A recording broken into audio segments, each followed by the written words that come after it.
بسم اللہ الرحمن الرحیم۔ ایک بار حضرت صلی اللہ علیہ وآلہ وسلم لوگوں میں بیٹھے ہوئے ان سے باتیں کر رہے تھے۔ اتنے میں ایک دیہاتی آپ کے پاس آیا اور پوچھنے لگا کہ قیامت کب آئے گی؟ آپ صلی اللہ علیہ وآلہ وسلم اپنی گفتگو میں مصروف رہے۔ بعض لوگ جو مجلس میں تھے کہنے لگے کہ آپ صلی اللہ علیہ وسلم نے دیہاتی کی بات سنی لیکن پسند نہیں کی، اور بعض کہنے لگے کہ نہیں بلکہ آپ نے اس کی بات سنی ہی نہیں۔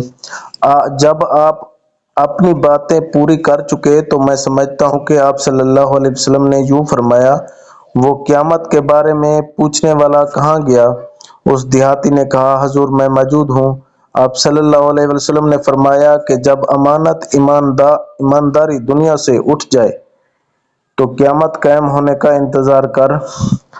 اس نے کہا، ایمانداری اٹھنے کا کیا مطلب ہے؟ آپ صلی اللہ علیہ وسلم نے فرمایا کہ جب حکومت کے کاروبار نالائق لوگوں کو سونپ دیے جائیں تو قیامت کا انتظار کر۔ ایک سفر میں جو ہم نے کیا تھا، حضرت صلی اللہ علیہ وسلم ہم سے پیچھے رہ گئے اور آپ صلی اللہ علیہ وآلہ وسلم ہم سے اس وقت ملے جب ہم عصر کی نماز کا وقت آن پہنچا تھا۔ ہم جلدی جلدی وضو کر رہے تھے، پس پاؤں کو خوب دھونے کے بدل ہم یوں ہی سا دھو رہے تھے۔ یہ حال دیکھ کر آپ صلی اللہ علیہ وسلم نے بلند آواز سے پکارا، دیکھو ایڑیوں کی خرابی دوزخ سے ہونے والی ہے۔ 2 یا 3 بار آپ صلی اللہ علیہ وسلم نے یوں ہی بلند آواز سے فرمایا۔ حضرت صلی اللہ علیہ وآلہ وسلم نے فرمایا، درختوں میں ایک درخت ایسا ہے کہ اس کے پتے نہیں جھڑتے اور مسلمان کی مثال اسی درخت کی سی ہے۔ بتاؤ وہ کون سا درخت ہے؟ یہ سن کر لوگوں کا خیال جنگل کے درختوں کی طرف دوڑا۔ عبداللہ رضی اللہ عنہ نے کہا کہ میرے دل میں آیا کہ وہ کھجور کا درخت ہے، مگر میں اپنی کمسنی کی شرم سے نہ بولا۔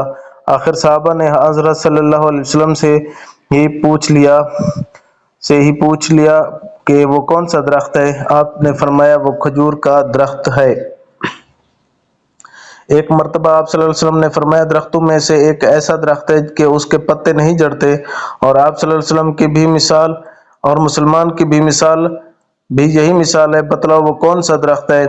یہ سن کر لوگوں کے خیالات جنگل کے درختوں میں چلے گئے۔ عبداللہ نے کہا کہ میرے دل میں آیا کہ بتلا دوں کہ وہ کھجور کا درخت ہے، لیکن وہاں بہت سے بزرگ موجود تھے، اس لیے مجھ کو شرم آئی۔ آخر صحابہ نے عرض کیا، یا رسول اللہ صلی اللہ علیہ وسلم آپ بیان ہی فرما دیجئے۔ آپ صلی اللہ علیہ وسلم نے بتلایا کہ وہ کھجور کا درخت ہے۔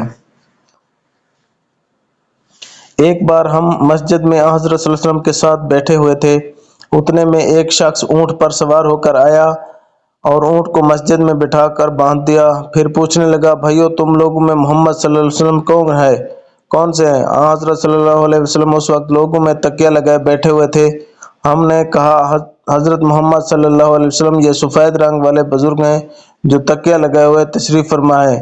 تب وہ آپ سے مخاطب ہوا کہ اے عبد المطلب کے فرزند، آپ صلی اللہ علیہ وسلم نے فرمایا، کہو میں آپ کی بات سن رہا ہوں۔ وہ بولا، میں آپ صلی اللہ علیہ وسلم سے کچھ دینی باتیں دریافت کرنا چاہتا ہوں، اور ذرا سختی سے بھی پوچھوں گا تو آپ اپنے دل میں برا نہ مانیے گا۔ آپ صلی اللہ علیہ وسلم نے فرمایا، نہیں، جو تمہارا دل چاہے پوچھو۔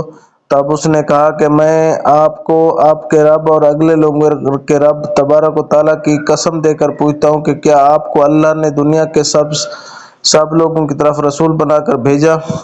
آپ صلی اللہ علیہ وسلم نے فرمایا، ہاں یا میرے اللہ۔ پھر اس نے کہا کہ میں آپ صلی اللہ علیہ وسلم کو اللہ کی قسم دیتا ہوں کہ کیا اللہ نے آپ کو رات اور دن میں 5 وقت نمازیں پڑھنے کا حکم فرمایا؟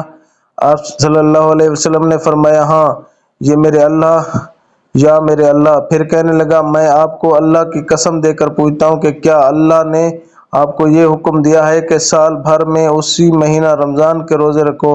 آپ صلی اللہ علیہ وسلم نے فرمایا، ہاں یا میرے اللہ۔ پھر کہنے لگا، میں آپ صلی اللہ علیہ وسلم کو اللہ کی قسم دے کر پوچھتا ہوں کہ کیا اللہ نے آپ کو یہ حکم دیا کہ آپ ہم میں سے جو مالدار لوگ ہیں ان سے زکوٰۃ وصول کر کے ہمارے محتاجوں میں بانٹ دیا کریں؟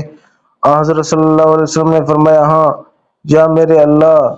تب وہ شخص کہنے لگا، جو حکم آپ صلی اللہ علیہ وسلم اللہ کے پاس سے لائے میں ان پر ایمان لاتا ہوں، اور میں اپنی قوم کے لوگوں کو کا جو یہاں نہیں آئے ہیں بھیجا ہوا تحقیق حال کے لیے آیا ہوں۔ میرا نام زمام بن صلبہ ہے، میں بنی سعد بن بکر کے خاندان سے ہوں۔ اس حدیث کو لیث کی طرح موسیٰ اور علی بن عبد الحمید نے سلیمان کے روایت کیا، انہوں نے ثابت کیا کہ انہوں نے یہی مضمون حضرت صلی اللہ علیہ وسلم سے نقل کیا۔